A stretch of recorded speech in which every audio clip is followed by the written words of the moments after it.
Welcome back to episode 78 of the Hockey Cards Gongshow podcast. My name is Josh. As always, I'm here with Troy. Well, Troy, I think I got the plague at the expo in Toronto because it's not pretty here for Josh at my house these last couple days. I don't know, man. We almost threw in the towel for this episode, but we have not missed one yet. And I was bound and determined to get an episode out. I probably sound ridiculous right now, but I'm going to give it a go. My goal today is just to make it to the end of the podcast. So not very high bar, I know, but man, I had fever dreams last night. It was, have you ever had fever dreams? It's wild. I don't think so, but I have used the term a lot when I talk about cards that have crazy backgrounds. Not fun, dude, but I'm here. I'm actually excited. I'm on right now. I do know though, Troy, that your Toronto Maple Leafs. I know. I'm their new fan. My original 6 team that I'm supporting is the Maple Leafs, and look at that. They won. They won a playoff series for the first time in 19 years last night with a thrilling overtime victory over the Tampa Bay Lightning. The captain, JT, John Tavares, coming through, right, in overtime. Kind of a little bit of a weak goal, right? It wasn't off the skate of one of the Tampa Bay defensemen. Yeah, it was going wide. Hockey. Yep, it was going wide, and then it just hit. This hockey is so random. It is the most random of any of the sports. I think it's something like they've done analysis where it's like 40% of game events are random, which is crazy. That is crazy. It just goes to show you, though, always just throw the puck on the net, right? Yep. You never know what's going to happen. Okay, real quickly before we get started, just a reminder that the Hockey Cards Gongshow podcast is a Patreon podcast. That means that we rely on support from listeners like you to help us cover expenses, produce more and hopefully better hockey card content, and to grow the hobby in even a small way. Right now, you can take advantage of our out of 99 support level tier on Patreon for only $5 a month. Be one of the first 99 supporters of the Hockey Cards Gong Show. There's still, a handful, dozen or so spots left, I think. Not only do you support our show, you also get exclusive access to the Hockey Cards Gong Show Discord server. It's really easy to do, Troy. All you have to do to support us is either go to hockeycardsgongshow.com, click on the Become a Patron link. You can go to Patreon's website at patreon.com and search for Hockey Cards Gong Show. There's also a link in the show description for whatever podcast app you're listening to us on. And finally, in our Instagram and TikTok profile, we have a link tree that is a link to our Patreon there. Want to give a quick shout out to, we have one new patron since last episode. It's Lashwine, Sylvain, who we met in Toronto. Sylvain, did you give me the plague? Are you the one that did this to me? That's what I want to know. No, he's a really, really great guy, and we're super grateful for his support. And just a quick little plug for Sylvain. He is a vendor and seller on the Atlantic coast of Canada. The Maritimes. Maritimes. Yeah, there you go. And he just looks to, his mission is to connect collectors with their coveted cards. And you can see him around a lot of shows there. And he's just a really fantastic guy. So again, thank you, Lashwine or Sylvain, for supporting our show. All right, Troy, you ready for the game plan? On today's show, we begin with the greatest NHL player to wear number 78. Then we take a comprehensive look at the playoff performances and hobby values of key stars and young players under the age of 25. Next, it is off to hobby news, and we end the show with new product releases. Okay, Josh, let's get going. Before you pass out, I'm writing down my emergency plan if I see you just fall asleep at your mic. What I'm supposed to do, I'll just keep reading things and going and making up stuff. I'll be off the cuff. It'll be fantastic. You're a trooper. I don't know if I could do this if I was as sick as you are right now. Well, it's hockey, right? Hockey players are tough, so hockey podcasters have to be tough. Yeah, exactly. All right, here we go. Number 78. The greatest NHL player to wear number 78. Per the hockey writers, greatest player to wear each number article is Mark Pouliot. I will say this. Am I delusional, or do I just not know? No, this is not due to your delusionness. I will say number 78 is probably one of the weaker player pools in the segment. However, our astute listeners will be like, hey, wait a sec. Didn't Pavel Demetria wear number 78? Yes, he did. But he only wore it at the start of his career when he was fairly unproductive with Ottawa. So I'm guessing the Hockey Writers article took that into account. And I will say this is the great thing about using that article. Guess what? I just use what they tell me. And then if we go through this whole thing another round and we maybe do the second greatest player or something, I don't know if we'll even continue it after we make our way all the way through. Then we can have the debates and I can look up some other guys to bring on. But for now, seems like that's 78 would be kind of a banger number. That really surprises me that nobody has worn 78. Yeah, I can't remember off the top of my head who exactly. I know Dimitri was on there, but then he wore 38 the majority of his career. I think there was another couple guys like that. But anyways, we are stuck with Mark Pouliot for number 78. This will be short, and that will probably please Josh, because the shorter the show, the better. He is a center from Quebec City, Quebec, Canada.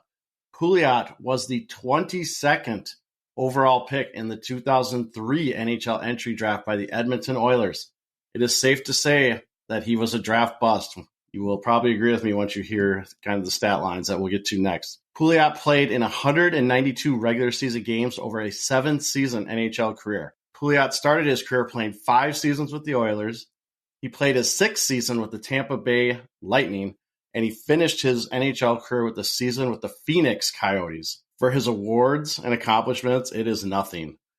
I couldn't even make up anything. It's nothing I could find. Maybe I think he might have played on a World Junior team that won a gold or something, but that's about all I could really find.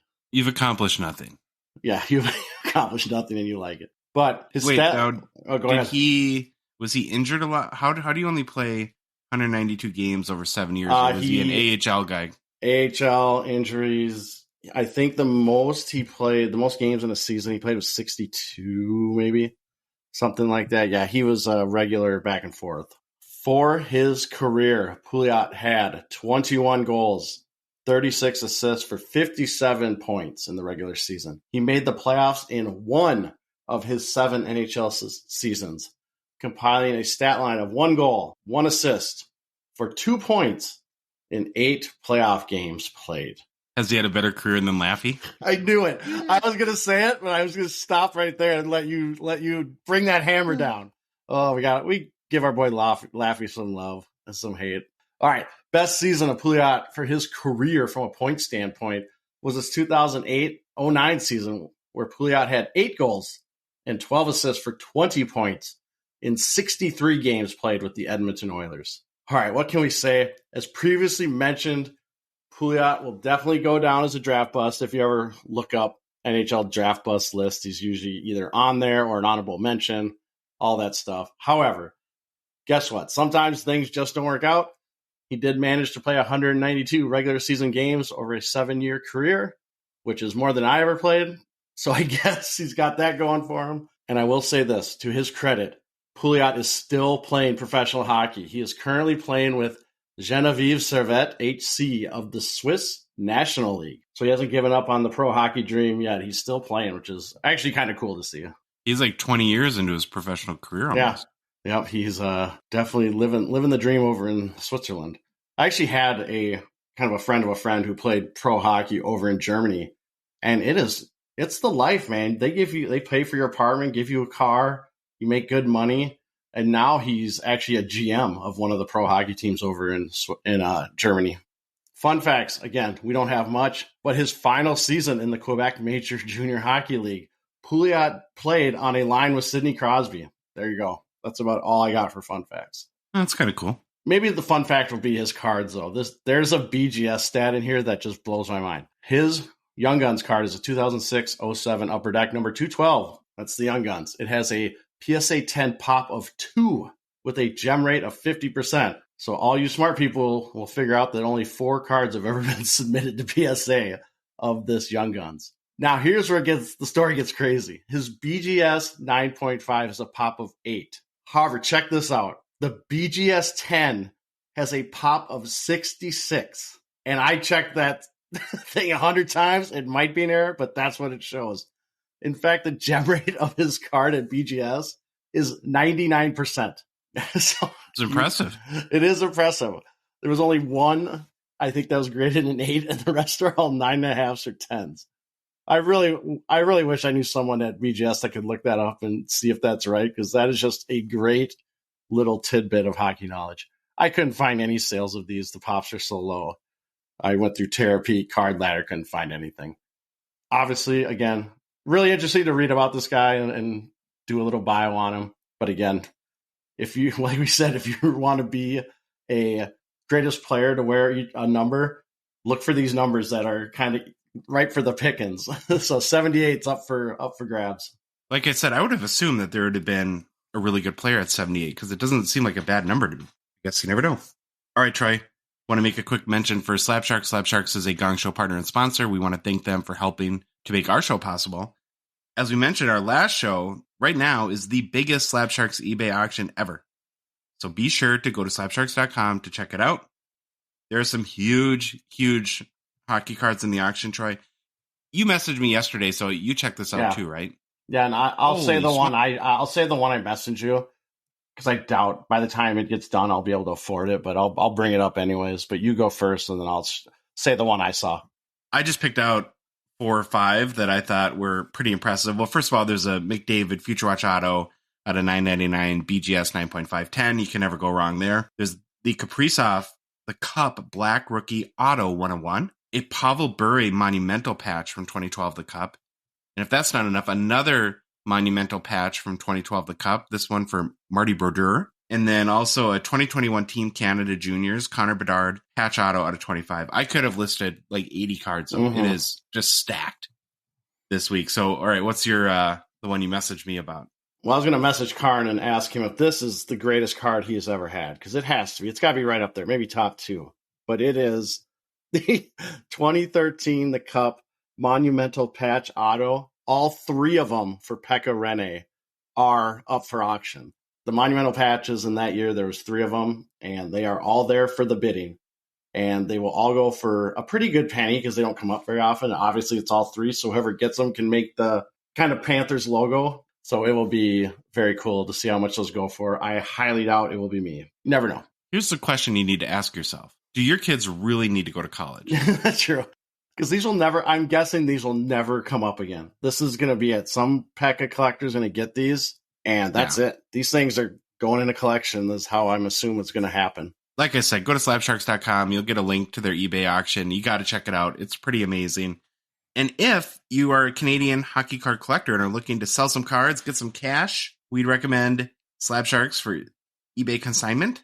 They make it super easy, take away all the hassles, and do all the work.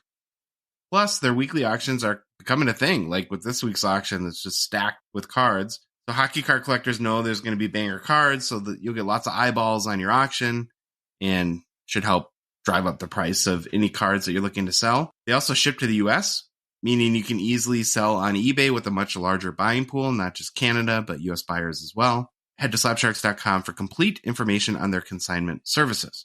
Is this going to be the biggest, longest segment we've ever done? I don't know if it'll be the longest, because we should go through it or each player should go quick, but there's a lot of players we got to get through. So it might be the longest. I just talked myself into it. We don't have a lot of segments on the show, and this will be a good chunk of it. And it was actually really good because sometimes we run into the rut where, you're talking about Connor McDavid, Sidney Crosby, Austin Matthews. Now it's really good to just get a whole bunch of young guys we're going to talk about. So continuing our playoff theme and looking at players that are on teams and that are currently in the playoffs and how they're performing, we wanted to devote some time to some of the youngsters, the young guys. And for that purpose, we'll define them as under 25 years old, so anyone 24 and younger. And this would include guys that are pretty established already and maybe burgeoning superstars or stars in the league, and then also prospects as well. But just look at, okay, of the playoff teams, how many notable or key guys are still pretty young and have some time left to develop. And I think that was one of the big takeaways right away is actually how long that list is. When we went through team by team and looked at their ages and kind of wrote them down. And then it's also an opportunity, given the playoffs, to see over the last couple of weeks, now that we're at the end of round 1, some teams have already locked up their series. We have a Game 7 going on tonight. We're recording on Sunday between, 2 Game 7s tonight, right? With Bruins and Florida and Avs and Kraken, and see how not only these guys are faring in the playoffs, but if the last couple of weeks of playoff hockey have done anything to maybe move up their rookie card values. All right, in really no particular order. Well, I think the order was I went through ESPN and just went divisionally by the teams, and it starts with the Eastern Conference and goes over to the Western Conference. But we're going to start with kind of the guy who is or was, I don't know what we call him at this point, one of the big breakout stars so far in the playoffs, Akira Schmidtroy, 22 years old, could be the breakout star of round one, but then, well, last night ended up letting in a number of goals and ended up getting pulled in game 6, I think it was, in the Devils series against the Rangers. And it's kind of like you've been talking about all season with goalies, how it can be a total roller coaster, where this guy looked like he was unbeatable for the first 3-4 games he played in the series after replacing Vanacek. And now, I think, what did he let in? 5 goals on 29 shots the other night, and still finished that game with like a .828 save percentage. And I saw some articles this morning where talking about how Lindy Ruff has a decision to make now if he'll even start Schmid game 7. So who knows what's going to happen there. We did an Instagram post, I think it was yesterday, showing that one of his 2021 Young Guns PSA 10s had recently sold for basically $200, where it had sold, and I think that was maybe on the 25th or 26th of April, where it has sold for $23 back in February 21st. So this shows how the impact the playoffs can have on a player's values. And holy cow, did that thing shot up. But then, again, I'll go back to what you say all the time about goalies. You can have 3-4 good games and then just stink. And that's kind of what happened the other night. Yeah, it'll be very interesting to see what Lindy Ruff does. And that's kind of going to be a theme with these goalies. It's all, what have you done for me lately? Even if you include Schmid's terrible game, he's still got a 1.72 goals against and a .937 save percentage. But again, does the head coach have confidence in him for game 7 after a horrible game 6? I will be very interested to see how that one goes. You're the goalie coach for New Jersey, and Lindy Ruff asks you who to play game 7. What do you recommend? I would probably stay with Schmid and hope that having a terrible game really ticks him off and he's going to come back and want to win and want to play his best and hope for the best. And then if I'm wrong, everyone in the media will tell me why I'm an idiot. Hindsight's 2020, right? All these poor head coaches with these goalie decisions, you make the wrong one and everyone will jump on you. That's our first guy, Akir Schmid. A number of these teams have a lot of really young, good players. So we're going to be on the Devils for a few minutes here. Next guy is the easiest one. It's Jack Hughes, 21-year-old, of course. The burgeoning young star has had a pretty decent playoffs so far, Troy, with 3 goals and 1 assist for 4 points in 6 games. My question is, can he be the hero in game 7? Everything's kind of lining up for a big moment for him to really have that true breakthrough and score a couple goals maybe. I am going to crack up because your next point, I was literally just going to say it and I didn't even look at your notes. So I'll let you say it so I don't steal your thunder. Oh yeah, I just had written down that the last couple of days there's all these compilation clips circulating of Hughes interviews and they're awesome. Yeah. He's so irreverent. Right? I guess that's the best word I could use to describe him, and has that young kind of brash personality. And we've talked about a lot on this show what the league needs to do to grow. And one of the things that we feel is to market the personality of their players. But in order to do that, the players have to have personality. And I just love watching. I could watch his interview clips all day long. So I'm glad you agree. He's definitely got some snark and I love it. Lastly, on Hughes, 2019 Young Gun PSA 10 pop 3301. That's 3,301 with the 75% gem rate. Was $286 on April 29th. That is up about 10% in the last 2 weeks. So even though it's a very high pop, very high gem rate, getting a little bit of a playoffs bump there. Yep. Okay, next guy on the Devils. Some of these guys, I think we forget how young they are. Nico Hischier, 24-year-old captain. Like I said, easy to forget that he's not even 25. Has 0 goals, 4 assists for 4 points, of course, in 6 games played so far in the playoffs. Coming off his best season to date, too, Troy, with 31 goals, 49 assists for 80 points in 81 games played. Not a math show, I know, but 80 points in 81 games played. I think that's pretty close to a point per game. This year is a 2017 Young Gun. His PSA 10 is a pop 413, 46% gem rate, last sold for $83 on April 29th. That's actually down about 13% in the past 2 weeks. 3 players so far, even from the Devils. One more, Jesper Bratt. Boy, I wish my throat didn't hurt so bad because I would do the Paul Bissonnette. That's so funny. The way Jesper Bratt. He's 24 as well. Yet another Devils forward. Jesper Bratt has 3 assists for the Devils in the first 6 playoffs games. Had a really hot start to the regular season this year, if you remember. Then cooled off a bit, but didn't end up with 32 goals, 41 assists for 73 points in 82 games played. Brat, like Heishier, is a 2017 Young Gun. His PSA 10 pop only 59. Crazy. 44% gem rate. Last sold for $81 US. Very strange card, as over the past couple of months it bounces between 42 and 96 US. So it's almost impossible to tell if it's up or down. I don't know. Yeah. So that's the Devils. Nice young core, hey? Not a bad problem to have. Next player is a goalie, Troy. Jeremy Swayman. You want to take this one? Give my throat to rest here? Yeah, I'll take him. So Swayman has only played a paltry 3 minutes and 11 seconds in these playoffs. He got some game time at the end of game 4 and made one save on the one shot he faced. However, the interesting thing is that Allmark has not played up to the expectations in this series. I think a lot more was expected to him, and he's kind of showing that he's pedestrian or average or reverting to the mean, which is not the right time to do that in the playoffs.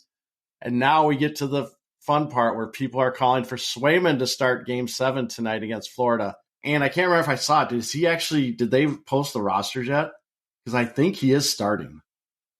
Really? I don't know. Don't quote me on that, but I thought I saw that. But obviously, if it hasn't been announced yet, tough situation for Jim Montgomery.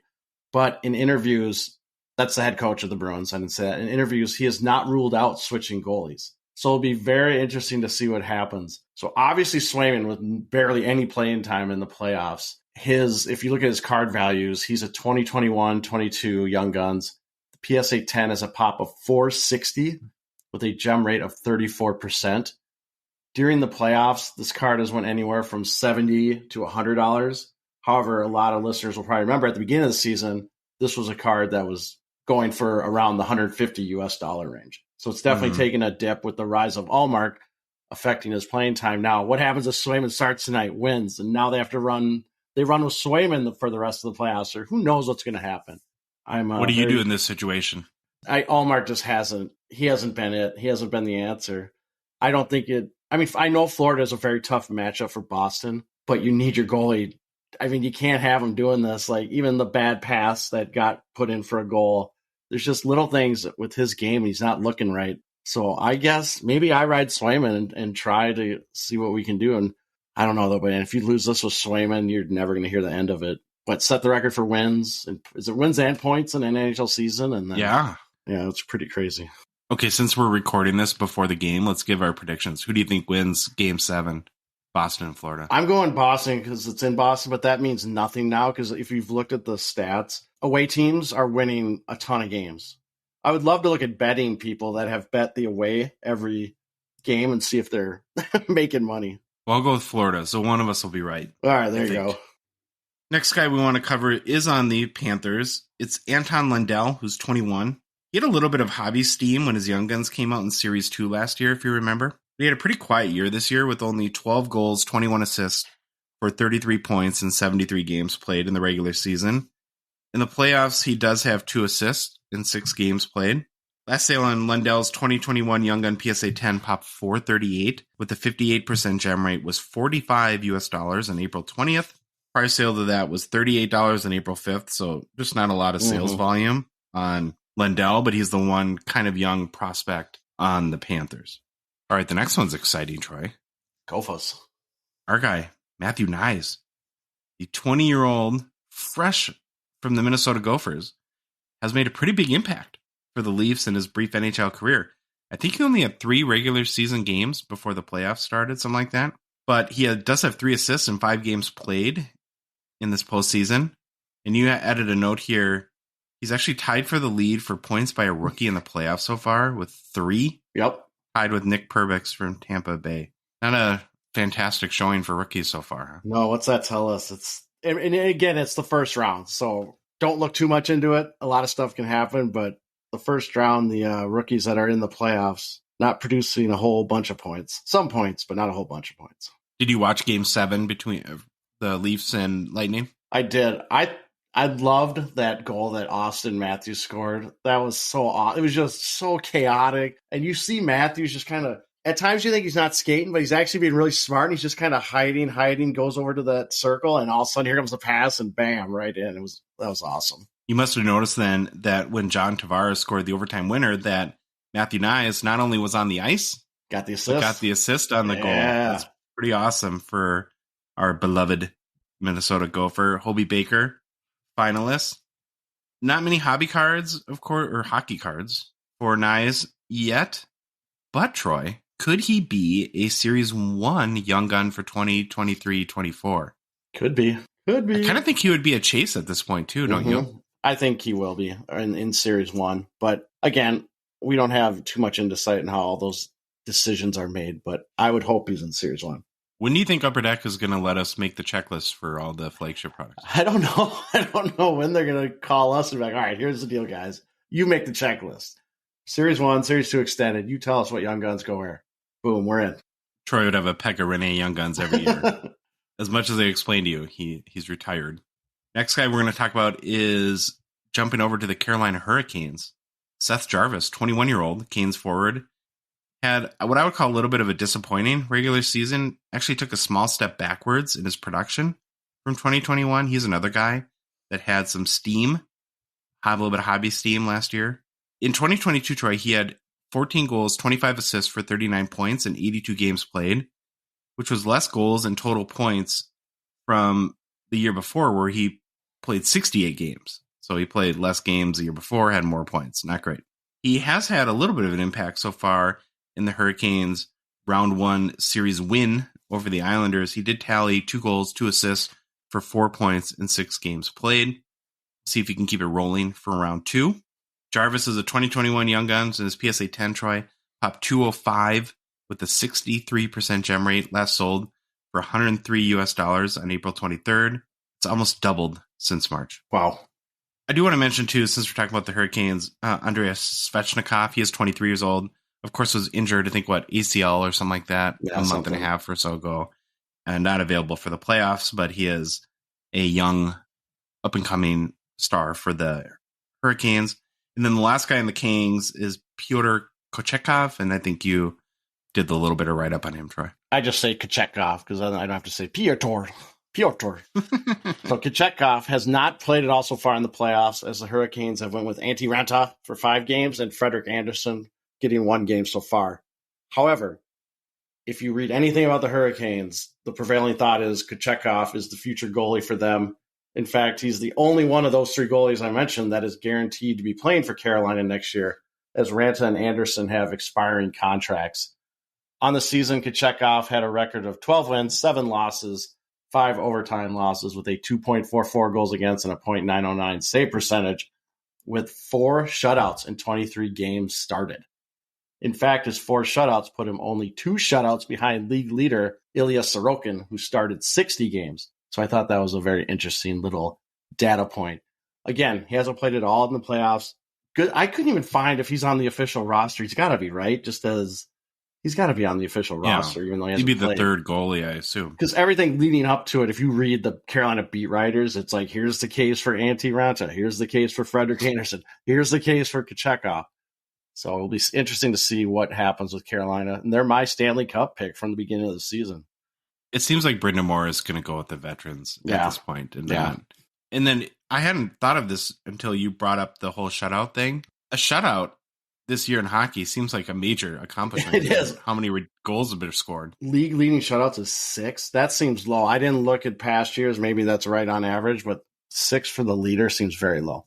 Kochetkov is a 2022-23 Young Guns. PSA 10 has a pop of 194 with a gem rate of 35%. Currently trades in the $50 to $70 range. Obviously, he was a Series 1 Young Guns in this year's release. So PSA 10s were quite low. In February, when we started seeing them come onto the market, they were going anywhere between $80 to $100 with that couple outliers at like 130, 140 right away when you can say pop 2 or whatever. You got this low pop card, but it's kind of settled now in the $50 to $70 range. At a 35% gem rate. Yep. Makes the card interesting to me. Yep. Even in the long term. Yep. Okay, we're going to move on to the Rangers, Troy. We got to put the kid line together just because I think it's always fun. So that, of course, is Alexis Lafreniere, Philip Heidel, and Capo Caco. We'll start with Laffy. He hasn't been good in the regular season, any regular season he's ever played, and he has 0 points in 6 games played in the playoffs. He's the heroine of NHL. Nobody can quit him. Yeah. right? The hobby just can't quit this guy. Going in a little bit deeper in the regular season, he had 16 goals, 23 assists for 39 points in 81 games played. Also, it's good to note, and I think I did a Instagram post on this earlier this month, Troy. Somebody paid over $900, 900 US dollars, 900 US dollars for a 2020 OPG Platinum Emerald Surge Auto out of 10 raw for Lafreniere. So he has 0 points in the playoffs, 16 goals in the regular season, and people are still spending $900 for, like, what does a Kachuk auto or something like that go for? Less than that. Yeah, and less than that. I should say, though, if you are a New York Rangers fan and a Laffy fan, you better be glad we're talking about him, because we have an effect that we start really getting on a guy and they'll just turn it on. Next series, if they advance, Laffy's going to have like 15 goals. I'm sure he'll have a hat trick now in Game 7. Lafreniere is a 2020 young gun. His PSA 10 Troy popped 1,493 with a 39% gem rate. Somehow, last sold for $106 US dollars on April 27th. It is down 13% in the past 2 weeks. Next guy on the kid line is Philip Heidel. He's a 23-year-old forward. Has put up some points so far in the Rangers series with the Devils. He has a goal and 3 assists for 4 points in 6 games played. On the regular season, Heidel had 22 goals, 23 assists for 45 points in 74 games played. Heidel is a 2017 young gun. His PSA 10 popped 90. Seems kind of small. Has a 49% gem rate. Last sold for $71 US dollars on April 27th. It is up 25% in the past couple weeks. So, he's producing some points. Maybe some people buying his cards. And then the last one on the kid line, Capo Caco. I think he's 22 years old. He has a goal and an assist so far in 6 games played in the playoffs. On the regular season, Caco had 18 goals, 22 assists for 40 points in 82 games played. He is a 2019 young gun. And his PSA 10 popped 235, 31% gem rate. Last sold for $56 US dollars. Only sale in the past couple weeks, so it can't really give much movement or whether it's up or down. I would say, though, that when looking at the regular season or the playoffs, none of these guys still have yet to truly break through, or they're definitely not lighting the world on fire. That's for sure. For sure. Last guy we want to feature on the Rangers is Keandre Miller from Troy's Minnetonka High School. There we go. In Minnetonka, Minnesota. Go Skippers. The 23-year-old Rangers defenseman, Troy, is one of those young players that does have hobby steam. Seems like guys on the range. It makes sense, right? It's New York. A lot of people seem to be chasing him. So far in the playoffs, he has tallied 1 assist in 6 games played. For the regular season, Miller had 9 goals, 34 assists, 43 points in 79 games played. He, Troy, is a 2020 young gun. His PSA 10 popped 255, 59% gem rate. Last sold for $66 US dollars on April 27th. That is up about 18% in the past 2 weeks. So for a lot of these guys, we are seeing a bit of a playoff bump right now, which is what you'd expect. Okay, Troy, next guy, we're going to move to the Colorado Avalanche and talk about Alex Newhook, who is a 22-year-old forward. Tough to say, but it's been a pretty disappointing season for him. Much was expected when Colorado lost some key players from last year's Stanley Cup winning team. Everyone expected Newhook to take the place of Nazem Kadri and a couple other guys that they left. Of course, you win a Stanley Cup and every team loses a few players. And so they expected him to, I think, fill even potentially a top 6 forward role, but hasn't really worked out. In the regular season, Troy, he had 14 goals, 16 assists for 30 points in 82 games played. So far in the playoffs, he has 1 assist in 6 games played. He is a 2021 young gun. His PSA 10 Pop 503 has a 60% gem rate. Last sold for $31 US dollars on April 24th, down about 18% from a couple weeks prior. Gosh, I remember when Series 2 came out, his raw young guns like $50 or 40 at least for a while. Yeah, now PSA 10's 31. Yep. Next guy on the Avalanche, Troy, we're going to talk about is Bowen Byram, 21-year-old Avs defenseman. Has continued to battle injury issues all season long. Kind of been a theme for him so far in his NHL career. I think from what I remember, he has lots of head kind of concussion issues, which is always scary. In only 42 games played this year, Byram has 10 goals, 14 assists for 24 points. He's playing in the playoffs, though, and so far has 3 assists in 6 games played against the Kraken. Byram is a 2020 young gun. His PSA 10 pop 446, 40% gem rate. Last sold for $65 US dollars on April 29th. Pretty flat over the past couple weeks. And I think another theme that I'm noticing with all these young guys is in the playoffs, not a lot of goals. Yep. Much more assists. All right, you want to take Cale Makar? All right, next we got Cale Makar, 24-year-old defenseman.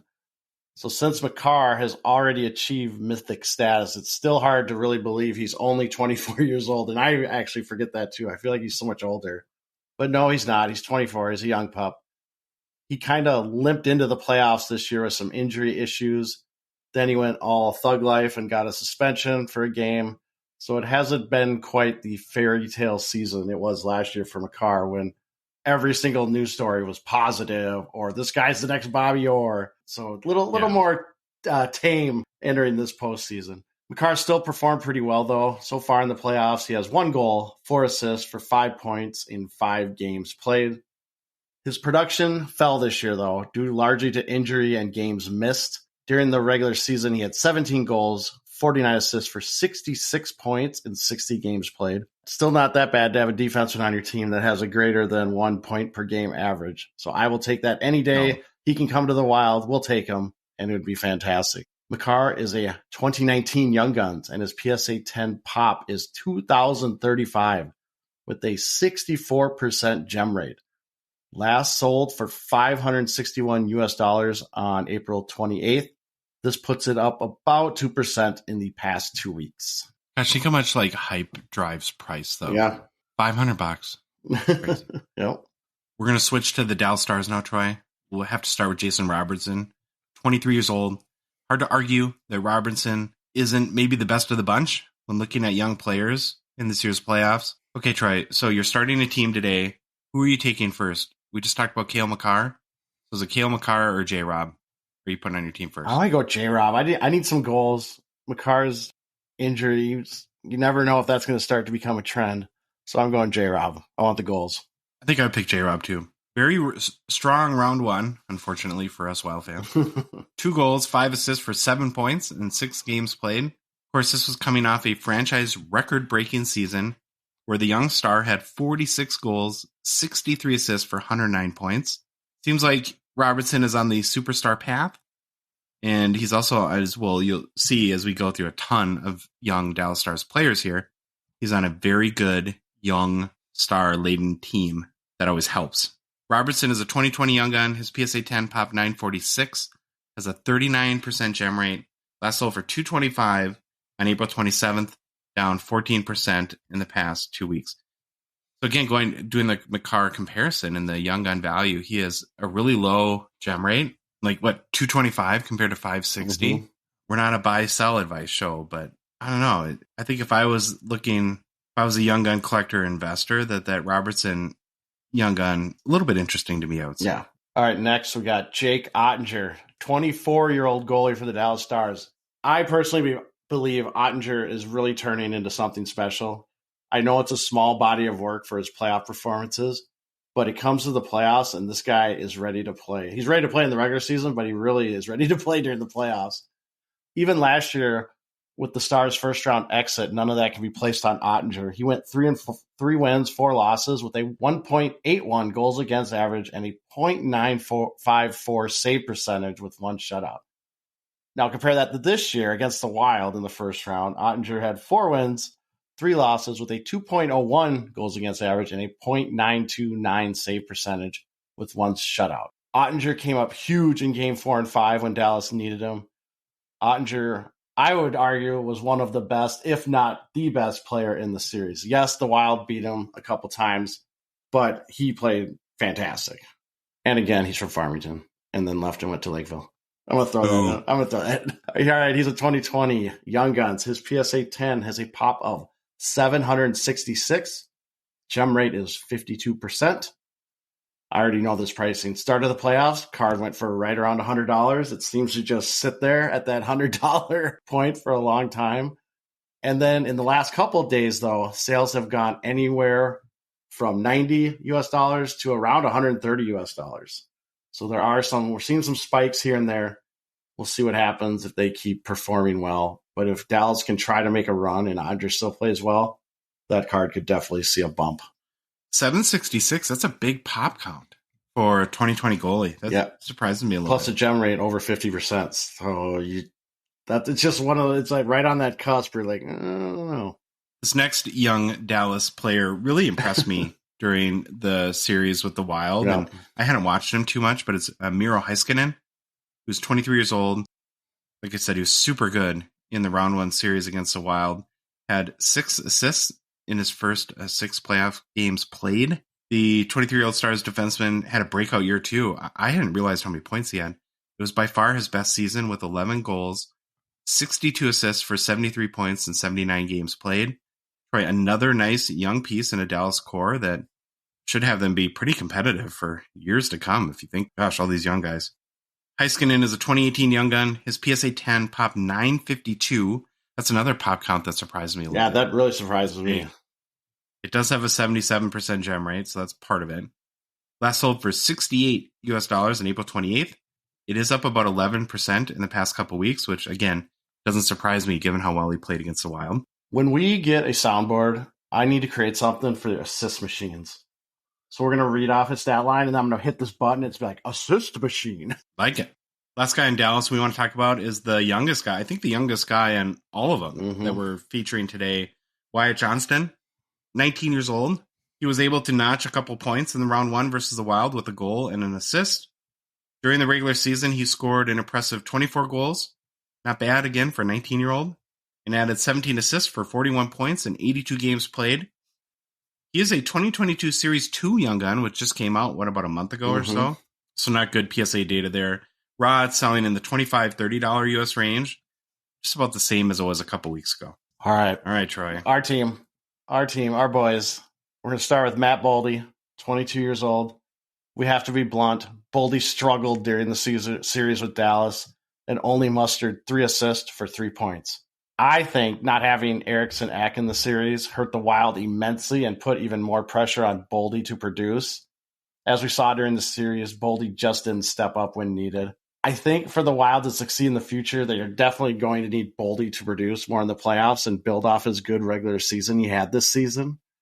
He scored 31 goals and had 32 assists, which I kind of must have forgot about. I didn't realize it was that good. He had 63 points. That's pretty good for a 22-year-old rookie. Or not rookie. You're paying him big money, though. We did sign him to a big deal. And I shouldn't say rookie. He's not Calder eligible or anything. And I'm trying to look at the silver lining in all this. So he had a pretty decent regular season. Again, huge contract that we signed him to, but he needs to continue to grow and kind of transition that good regular season to the playoffs because it was brutal. He got outworked. He got beat to pucks. Look at him after the games. He looked like he was ready to pass out. There was a lot of stuff I didn't really like with Boldy's play during the playoffs. I think there's some improvement that can be made there. It's very kind of you to say it that way. I would say he sucked. Yeah, it was bad. He is a 2022 Young Guns. His PSA 10 has a pop of 272 with a gem rate of 26%. Yikes. One of the lower. Definitely one of the lowers. During the playoffs, this card sold anywhere from 160 US to 175 US dollars. However, before the playoffs started in April, this card was going anywhere from 200 to 300 US. I would say the dip is definitely warranted, but if you are a believer in Boldy, this is one to watch to see if there's even some more dip that can happen during the offseason. But the dip that has occurred is definitely warranted with how he played. As Wild fans and as people that watch him, here's the question I have about Boldy. I'm curious to see if you might feel the same way. I wonder if he can be consistently good. He seems to disappear like he did in the playoffs, but then he'll have stretches where he's really amazing for a month too. Yeah. You see that there's some players that are like that. I hope he can figure the consistency part out because the Wild, the last thing they need, they're a streaky team to begin with. They need to get some consistency. All right. Next player on our list, Wild goalie, Philippe Gustafsson, 24-year-old. All right, here's my deal. Gustafsson had a very good playoffs while having little support from his team. The Wild took too many penalties, couldn't stop the Dallas power play, and had an anemic offense in the last 2 games. In fact, for the series, Gustafsson had 2 wins, 3 losses with a 2.33 goals against average and a .921 save percentage. That's not that bad. And it's enough to win a series, I think, if you get a team that can play well in front of him. He had an epic game 1, stopping 51 of 53 shots and helping the Wild win in double overtime. However, then he was done dirty by Dean Evanson, who decided not to start Gustafsson in game 2. Okay, I'm sure playing 92 minutes in game 1 was part of the reason Evanson decided not to go with Gustafsson and start Fleury. But when you have a goalie playing so well and then don't go with him in game 2, even with an off day built in between, I just have to believe that affects your psyche a little bit, as much as you want to say you're a pro and you can handle. I think that might affect, that to me would affect me. And I know hindsight's 2020, but it's one of the most bonehead decisions I think they did. And it looked, again, hindsight's 2020. Look what happened. Fleury lets in a ton of goals. I think, did he get yanked from the game? I can't remember if at the end he got yanked or anything, but it wasn't good. I think they lost 7-4 maybe in the game. But I did not like that move. That's one I would continue to question. I'm sure Guerin might have had a long conversation with Coach Evanson. All right, Gustafsson, he's a 2021 Young Guns. PSA 10 has a pop of 58 with a gem rate of 39%. At the start of the playoffs, the card was going for anywhere between $75 to $105 on not a lot of sales. I did find one sale yesterday for $75, but that is up from December 2022, where there were some sales around the $50 US range. It seems like he is the starting goalie for the Wild next year, right? Yeah, and it just came out today, too. Fleury said he's coming back. He intends to play. He's signed through next year. So we might have either he becomes that mentor backup if the Wild want to go with Gustafsson, or they might have to figure something else out. Because it sounds like Fleury wants to be back, wants to play. But we'll see how that goes. I think Fleury, he's definitely declining. He's getting older. I just didn't feel confident in him at all this year. So if you are high on Gustafsson, you're a Wild collector, Wild investor, whatever it may be, don't buy a Gus card now because the season's over. Yep. It can't go up. I would wait till mid-July where we're in that off-season dip territory. And I'm sure that'll be a good time to pick one up a little bit cheaper than you could get it right now. All right, next on our list, Winnipeg Jets, Cole Perfetti, 21 years old. What was Johnson? 19. Wyatt Johnson, was he 19 years old? Yeah, 19. All right, Perfetti. This is another guy who's injured, but did not play in the playoffs due to being placed on IR with an upper body injury. However, we can take a look at him a little bit. For this season, he had 8 goals, 22 assists for 30 points in 51 games played. The absolute best case for Perfetti right now is to take time to recover, be ready to go next season. Winnipeg itself is kind of in chaos right now. I'm sure everyone saw after they got eliminated, head coach Rick Bowness calling out the team for lack of back pressure, defensive commitment, and pride after their elimination from the playoffs. It was one of the better sound bites. And they were really hurt, though. They had lots of people out. Like, Scheifele was out, wasn't he? And was Kyle Connor missing time, too? Or I think they all had nagging injuries. I don't know if they were out. I didn't watch the series that much. I just love when he comes out and calls them out. I actually started reading some of the beat writers, and a lot of them were kind of saying this needed to be done. It seems like this is stuff that should have happened in the past with head coaches, but Bowness is the first one with the, we'll say, cojones to actually do it. But it will be interesting to see, do you lose the locker room now and now no one listens to you, or does it actually drive them to get better? And kind of reminds me of the Wild's locker room situation at the end of the Parise Suter era. That was bad. Where there's just weird stuff going on, where you had Blake Wheeler being stripped of his captaincy this year. Yeah, for Winnipeg. Yeah, for sure. And yeah, so it just seems like there's something kind of off. Well, I want to know, did Winnipeg do the Suter and Parise move of hiring Adam Oates to be a special teams coach behind the back of the coaching staff?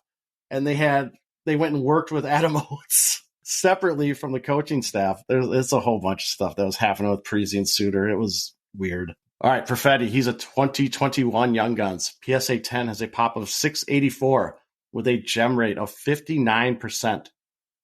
Currently, this card goes in the $50 to $70 US range. Early October, this card was trading around $120 to $140 US before it has started its gradual decline during the season to where it is now. And now Perfetti's injured. So there's no catalyst to get this card to go up. And again, probably kind of like Gustafsson, right? you can probably wait a little bit and see if this dips a little bit farther down in the off-season dip. And if you're a Perfetti believer, then maybe try to pick it up. A Perfetti believer. Yep, I love the believers. Staying with the Jets here, here's another guy that surprised me is under 25 years old.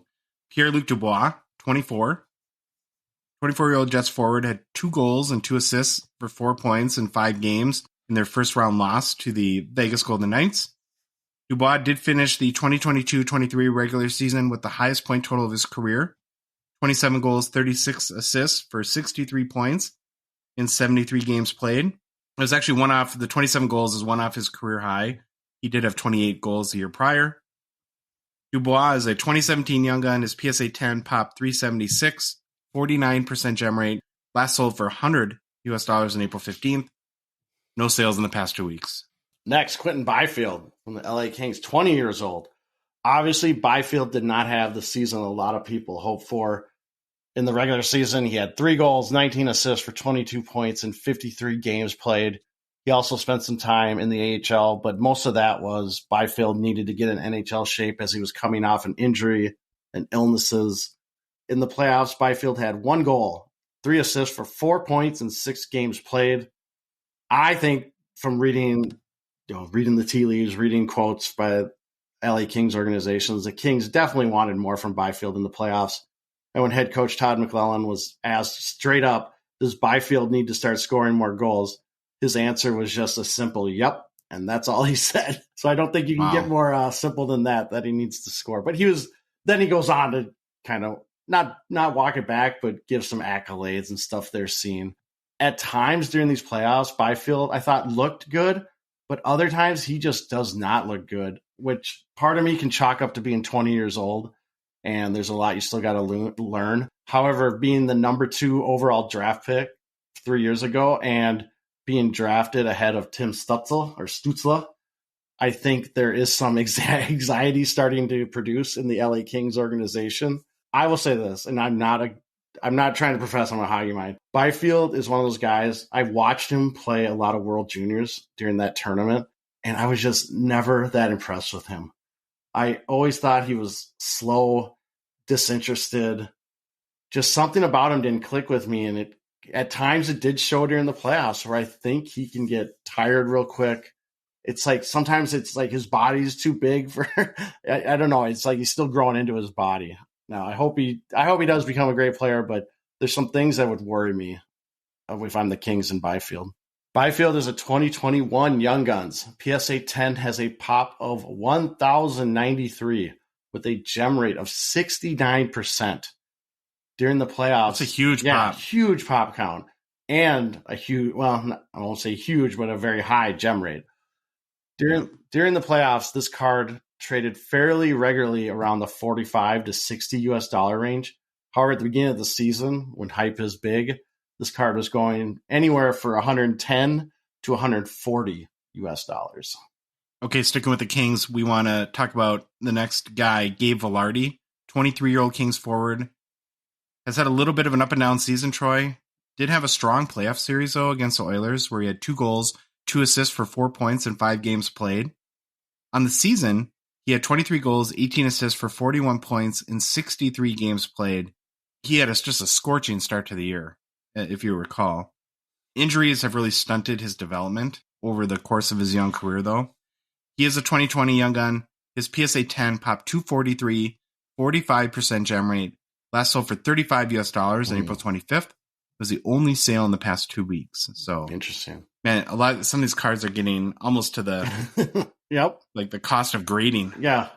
Got to talk about Matty Beniers, 20-year-old from the Seattle Kraken, the presumptive Calder Trophy winner. Through the Kraken's first 6 games played, he has 1 goal, 0 assists. This is coming off a 24-goal, 33 assists, 57-point rookie campaign and 80 games played. It'd be really good for the hobby for him to pop off a little bit in Game 7. Even if they lose, if he could score a couple goals or something like that, I think that would be helpful. I don't know. How do you feel about his rookie year this year? I'm kind of very neutral, mild on it. I think at the beginning, I was like, yeah, here we go, Beniers. I got your Young Guns. I pulled it twice out of my boxes. I'm ready to go. And then it just seemed like he tailed off. There wasn't a lot of hype. There wasn't a lot of talk about him in circles. And I just think it's pretty blah, pretty mild. I don't know if he's hurt, but like the last month and a half has been super quiet. Yeah. Beniers is a 2022 young gun. His PSA 10 has a pop Troy of 554, 31% gem rate, very low. Last sold for $238 US, but it's even over the past couple weeks. And now we're here. We made it. The last guy, Troy. Your guy, Stuart Skinner, 24-year-old goalie for the Edmonton Oilers. Might be the key to them making a cup run. They're going to need him to be good. They're going to do it, that's for sure. Seems like he's been okay so far. Yep. I don't know, is that the right word in the playoffs? In the Oilers round 1 series versus the Kings, he played 6 games, had a 3.43 goals against, .890 save percentage, and went 3-2. I do think, though, they're going to need him to be better than that if they're going to continue to advance going forward. He's a 2020 young gun. His PSA 10 popped 652. Gosh, that's high. For Stuart Skinner, 652. 75% gem rate. Oh, there you go. Last sold for $99 US on April 28th. It's actually down 18% in the past 2 weeks. He's a guy, though, I think that, like Akira Schmid, if he put 3-4 games, like real solid games together, you could see a decent spike. What have you seen so far in Skinner? I was going to say before Skinner, he hasn't looked that great in the playoffs, and it's this like black cloud. It's always the goalies. It's always the goalies that are going to bite them, and they do actually need they need him to play better. Did you see the play yesterday when he went to clear the puck and his stick broke? No. So he goes to clear the puck. Stick basically snaps, or it might have already been broken, and just when he put force on it to pass the puck, it basically just went right to the Kings guy, and he puts it in the net. It's like, oh no, here we go. But yes, they do need Skinner to definitely pick it up a little. Now they do have Jack Campbell sitting there on the bench.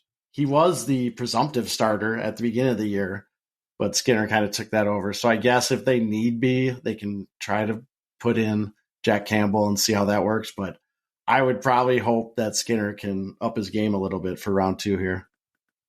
All right, let's move on to hobby news.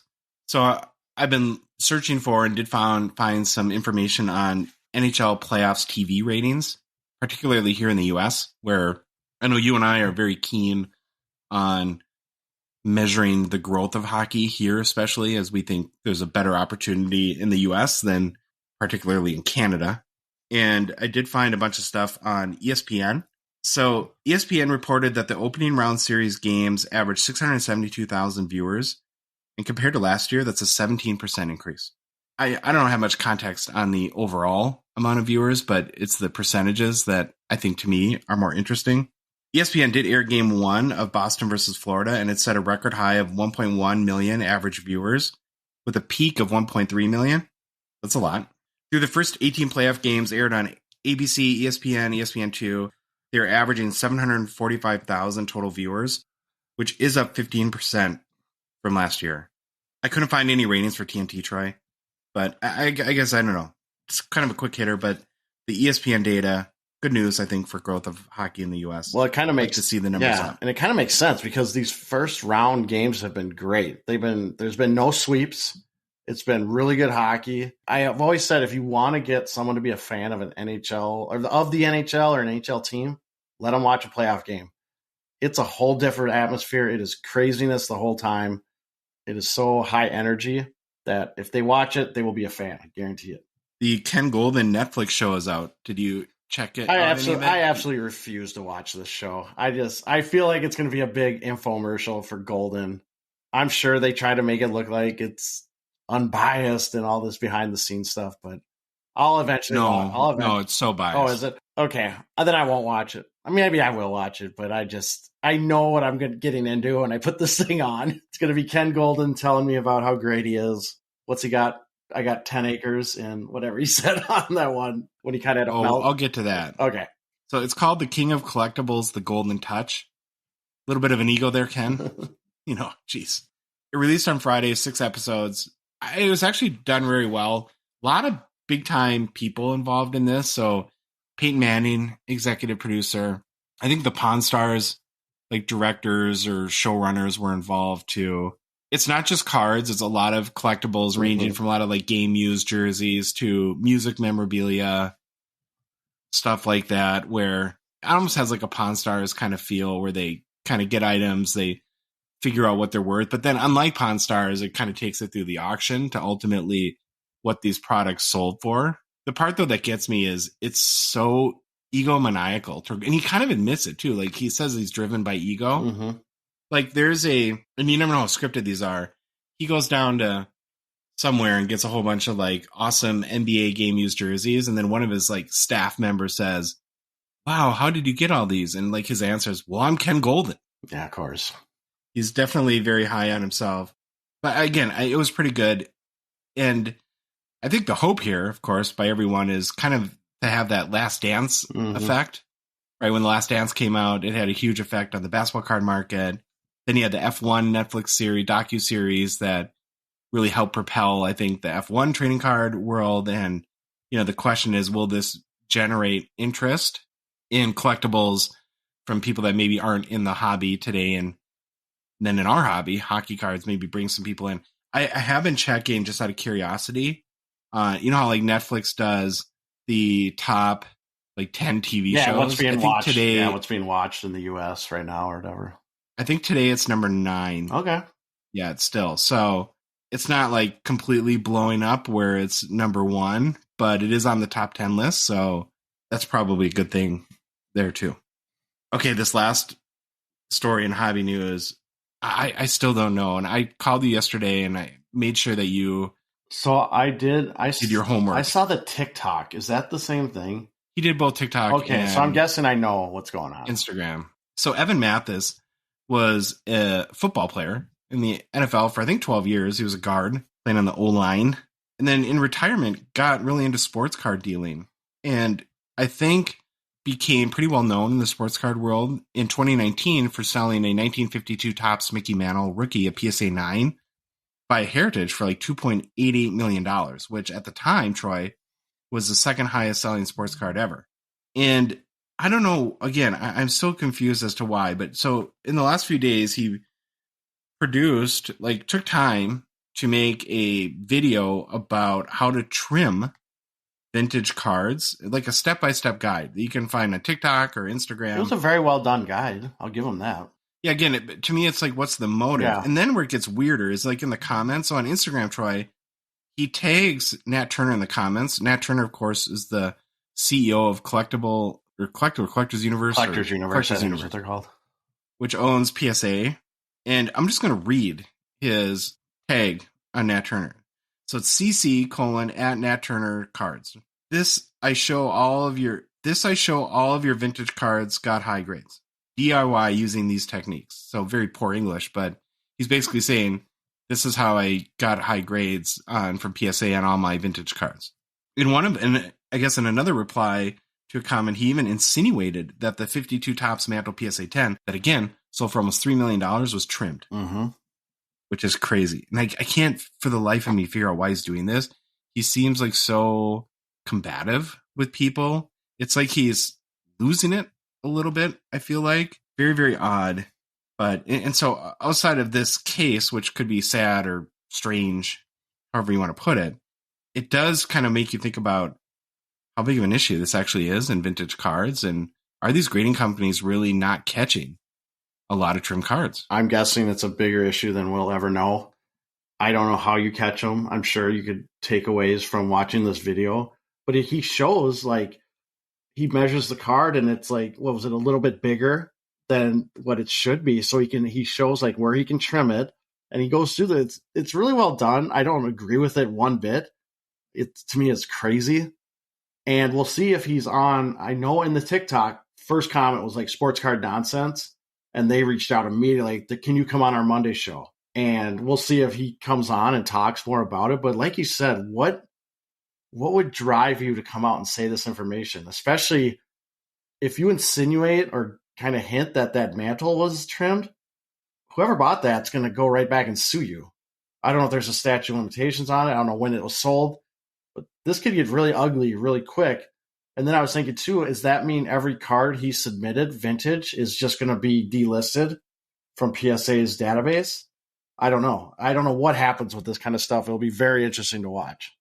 It opens a huge can of worms, doesn't it? Well, and first we had the whole fake patch deal, and now there's this. It seems very daunting. I know fake patches have been around for a long time. People have done it. But ever since we got notified of a cup card, right, that was on auction and noticed the fake patch, and then we saw the Dallas Star cards. Was it the Robertson that had fake patches?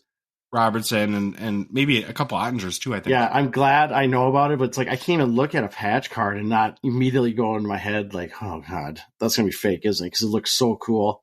I'll try to do research. There's a Pekka cup card that has a really nice patch, and I'll go out and look, and I still can't verify that the patch is good, so I haven't pulled the trigger on it because I'm just too worried it's fake. It'll be really fascinating to follow this and see what happens, but something has to be done to try to stop this, because if you spend $3 million on a Mickey Mantle rookie, or think of like a Wayne Gretzky rookie or something like that could have been trimmed, you spend huge money.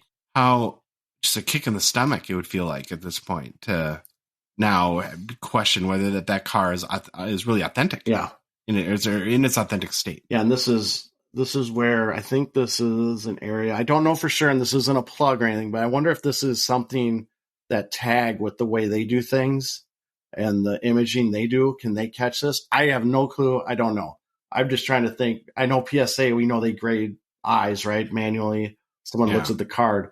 Is there a way to catch these trimming? Can you see the cut lines? I don't know. They do measure them though. So you would think that they would catch them. Yeah, but he was showing like how the card was off center because it was like too high or something. The top to bottom was over the size that it should be, so he could trim it to bring it back down, center it, and then it was really interesting. I'll give him that. Yeah. I don't like it, but all right, need to make a quick PWCC mention. Of course, PWCC is a Gong Show partner and sponsor. Want to thank them for helping make our show possible. Be sure to check out the current PWCC weekly auction, which is live right now at pwccmarketplace.com. 445 hockey cards in this week's PWCC Weekly. That's a big, strong number. So lots of nice cards to bid on. On Thursday's show, like we always do, we'll pick out our favorites, vintage and modern cards from the auction. Okay, get into new product releases, Troy. It looks like, from everything I've seen, OPG Platinum is next. If you're looking at like online retailers like Dave & Adams, they're showing May 10th as a release date. No checklist out yet. Would expect it, if it's going to be May 10th, Monday, right? Tomorrow, or the day the show comes out, you would. Yeah, I'm really expecting to see the checklist. I think there's rumors, or some people are posting. It looks like middle of June now, maybe end of June. Because if we don't have because if we don't have a checklist, there's no way this is coming out. Oh, sorry, I apologize. I thought you were saying it's coming out tomorrow. I have seen people post that they think it got pushed to June, middle of June. I don't know. That's just random internet stuff. Well, whenever it's coming out. I do think there are some interesting things to highlight here. So pre-sale pricing in the U.S. is about $200 US for hobby box. In Canada, looked at like Klusenchara, it's 250 Canadian. So again, cheaper in Canada when you do the conversion for currency. Configuration is different though, Troy. It seems like this is sort of a new system, or I don't know, whatever you call it, that Upper Deck is moving to. It's 12 packs, 12 cards per pack. There's one auto per box, one retro rainbow parallel, 5 numbered parallels, 6 base retro cards. And what's interesting on the sell sheet is it does say collect all 100 marquee rookies. So again, it's going to have a really big rookie checklist. They upped the base checklist, right? They had to put more people in it, right? Yeah. Because there's only like 4 or 5 cards a pack before, right? Yeah, if I remember. Yeah, I didn't open a lot of OPG Platinum, but 12 cards per pack. I wish... you could say that's more cards, so that's why the pricing's going up. But man, I wish you could get 2 autos for that much money, but I know that's probably not the case. It's hard for me because $200 on one hand seems like a lot, especially if you're going to have another 100 rookies on the checklist. That's going to be a little bit tough. But on the other hand, SPA is more than that, right? Mm-hmm. About the same. So, and Platinum is becoming a big time release. Then the only other thing that I had is, I was kind of trying to look at it if Upper Deck is how they're doing on getting caught up on releases. So I have a list of the 2021 products that still haven't come out. So we have OPG Platinum, we just talked about. There's Clear Cut, Stature, Ultimate Collection, Premier, Ice, and Credentials. So assuming they get through all those by the end of the summer, at least they should get into when the 2023 products come out, that other than the cup. Yeah, the cup will be that one. Which I haven't seen. Yeah, that's going to be lagging. But I don't know. It does feel like they are making progress to me. Yeah. And a lot of releases have come out in the last 4 months. That's for dang sure. Yeah, I give Upper Deck kudos for getting close to being caught up. I think they're doing the best they can. And like we said, this is going to happen where they're just going to have to pump out 1 or 2 products a month to get it caught up. I had to look it up. OPC Platinum used to be 20 packs of 4 cards each. So 80 total. And now it's 12 of 144. Okay. So, I mean, that maybe you could just justify the price increase that way. Or you can also increase and say, I think we've seen recently how the demand for OPG Platinum is kind of increased. And Upper Deck's not going to be dumb. If they see that, supply demand, maybe that's another reason behind it. Oh, speaking of SPA too, we are going to have Tony Sirianni on Thursday's show to talk about the new SPA, which I'm really excited about. Well, Troy, you're alive. Kind of limped. You're alive. You're talking. You haven't fell asleep. It's not me just rambling incoherently. The first half was easy. The last half has been really hard. So hopefully I had enough energy to limp through this show. But thank you everyone for listening. If you like the episode, please leave a rating, review on Apple, Spotify, whatever podcast app you listen to us on. If you love the show and want to support us and want to chat with us on the Hockey Cards Gongshow Discord server, please consider a $5 a month donation. Join our out of 99 support level tier on Patreon. You can go to hockeycardsgongshow.com, click the Become a Patron link. You can go to the Patreon website at patreon.com and search for Hockey Cards Gongshow. There's a link in the show description for whatever podcast app you happen to be listening to us on right now. Or in our TikTok and Instagram, in our profile link, in our link tree, there's a link to Patreon there. If you're not following us on social media, we're on Instagram, Facebook, TikTok, Twitter, and YouTube. And Troy, the Hockey Cards Gongshow podcast is a production of Dollar Box Ventures LLC. We'll see you all on Thursday.